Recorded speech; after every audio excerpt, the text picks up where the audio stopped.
আমরা গুঞ্জন শুনেছি ইউনূস সরকার পদত্যাগ করবেন। আমি ইউনূস সরকারকে বলবো, ওই চেয়ারে আপনি নিজ ইচ্ছা করে বসান নাই, ওখানে জনগণ আপনার বসিয়ে আছে।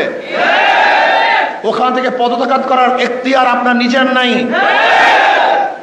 ওখানে যারা বসিয়েছে তাদের অনুমতি ব্যতীত, তাদের আশা এবং আকাঙ্ক্ষার প্রতিফলন ঘটানো ব্যতীত আপনি ইচ্ছা করলে সেখান থেকে চলে যাবেন, এটা আপনার শান এবং মানের সাথে সামঞ্জস্য হয় না।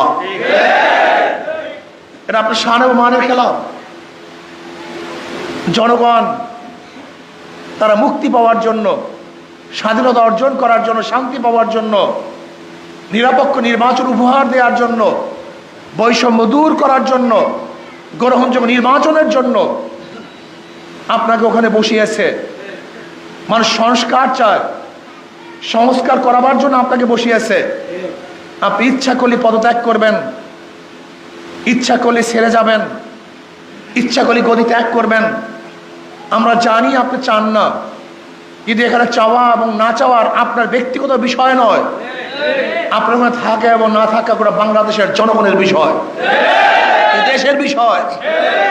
কাজে ইউনূস সরকারকে বলবো, কোনো অবস্থাতেই আপনি এমন সিদ্ধান্ত নেবেন না যে সিদ্ধান্তের মাধ্যমে ভারত খুশি হবে, ভারতের প্রত্যেকটা জনগণ হাসবে, মোদী সরকার খিলখিল করে হাসতে থাকবে। এরকম সিদ্ধান্ত আপনি নেবেন না, বরং আপনি এরকম সিদ্ধান্ত নেন যার মাধ্যমে বাংলাদেশের মানুষ স্বাধীন হবে, স্বাধীনতা ভোগ করবে। ওই বর্ডারের মধ্যে আমাদের বাংলাদেশের জনগণের উপরে কেউ গুলি চালাতে পারবে না, এই সাহস পাবে না। অন্যায়ভাবে বাংলাদেশের জমি দখল করার সাহস কেউ করবে না। আমরা দেখেছি ইদানিং আমাদের বিজেপিরাও সচেতন হয়েছে, তাদের সাহস বৃদ্ধি পেয়েছে। সেই দৃশ্য আজও আমরা দেখছি। আমাদের বিজেপির পায়ে ধরে যারা মাপ চাচ্ছে, আমরা চাই এরকম স্বাধীন এক রাষ্ট্র, আমরা সেই জনগণ হতে চাই, পরাধীন জনগণ হতে আমরা চাই না।